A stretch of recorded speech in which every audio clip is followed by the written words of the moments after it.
for $6 a piece at Barnes & Noble. I picked up The Friendship Poems of Rumi by Nader Khalili, The Love Poems of Rumi by Nader Khalili, and The Spiritual Poems of Rumi by Nader Khalili. Now, we tend to know the story of Jalaluddin Muhammad Balkhi, born in about 1204 of the Common Era, having to leave home, fleeing the Mongolian army, went from Balkh and ended up in Konya. His family went on pilgrimage and other stuff, but he was trained as a Sunni scholar, but in 1244, Shamsa Tabrizi came, and he was a Shia, and there was a transformation. And this transformation led to 65,000 poems between the Mesnavi, the Diwan, the story, I guess, goes ahead to Nader Khalili, who was born in 1936. He was an Iranian American. He ended up in California, known for his crystallized poetry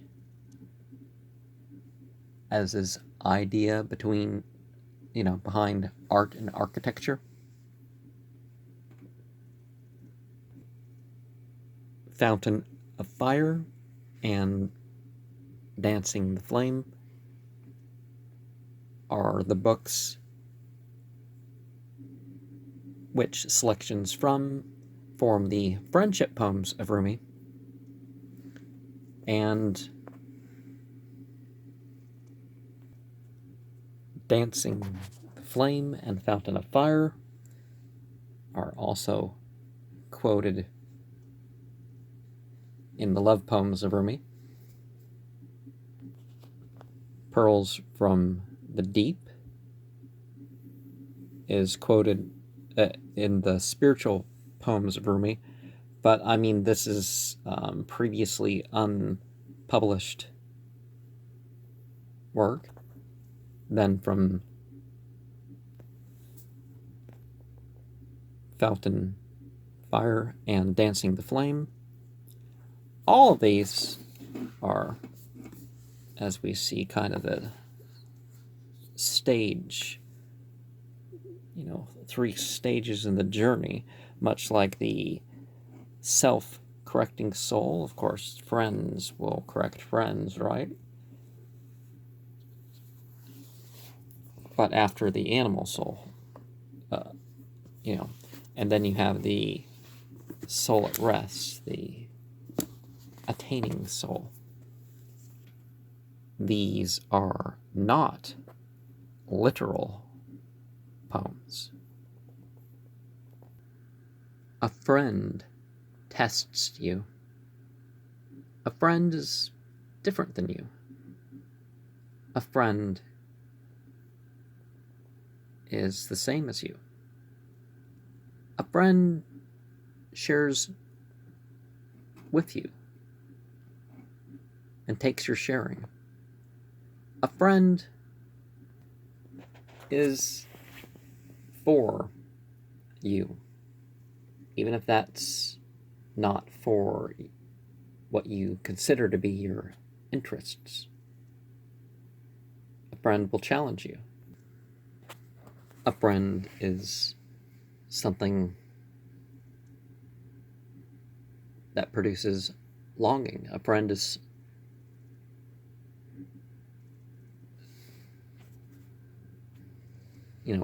gives you a sense of belonging. A friend doesn't remove obligations, but can be more important than the obligations.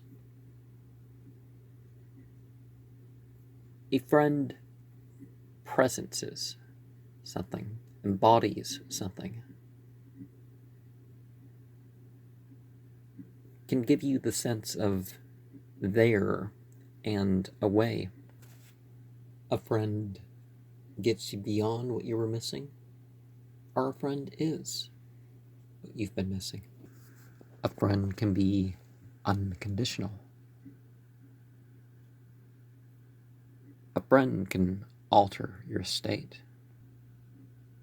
A friend may be closer to the base side of life in terms of the identification, but a friend is more than just some incarnate human being, just like you are more than just some incarnate human being. A friend can take you away from illusion and delusion. A friend doesn't overclaim their position. A friend may not be able to change the condition, but may be able to direct responses like contrition. A friend can be like inspiration. A friend will introduce you to the unconditional. Love is not some fluffy thing. I mean, I've mentioned how pretty these books are, with their different designs for every poem. Some, different colorings and stuff like that, right? Love may want acceptance, and that's it. Not necessarily approval of our belief in everything, but love will challenge you. Love will continually ask things from you, but they'll be more fulfilling than just satiating some mere appetite. Because love is more than a feeling, more than an emotion. For example, when we talk about love of God, we, at one level, follow the commandments. At another level, we also have this sense of friendship. We're not just doing things out of hope and fear anymore. Although, we've firmly established ourselves in that level, right?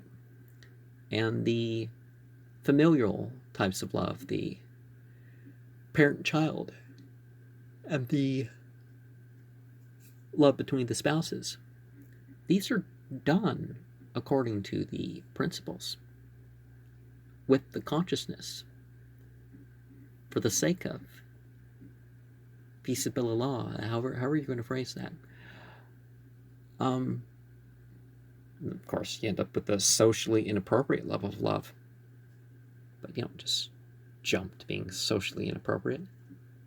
I recently read another book of poetry, and it sounds like this woman pretty much jumped to being socially inappropriate. Doesn't mean there's not some of the other stuff too, but I think she could have worked more on the first 4 stages, right? Love is of the unknown. Love is of the known. love limits, because of course relationships do form limits. People are like, oh no, relationship, because that's why some people don't like religion, because religion is a relationship. But then again, it takes you beyond limits that you never thought you could, get beyond.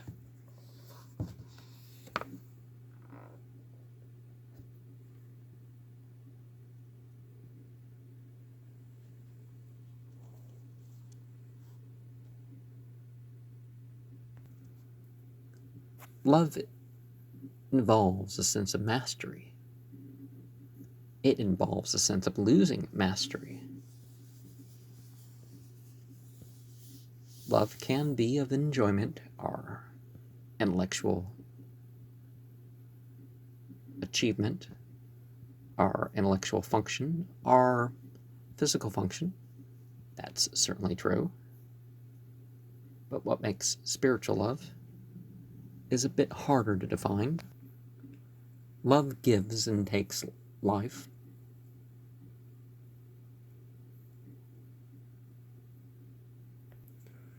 Love takes you through things with their sight and song. Love is precious and terrible. Love moves and is moved with what is direct or more parable. Love is wild. Love is tame.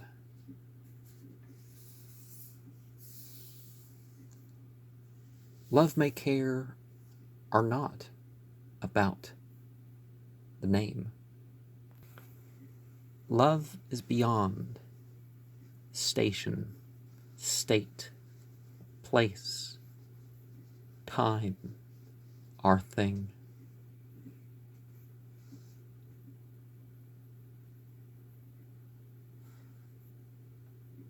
Love is not unchanging.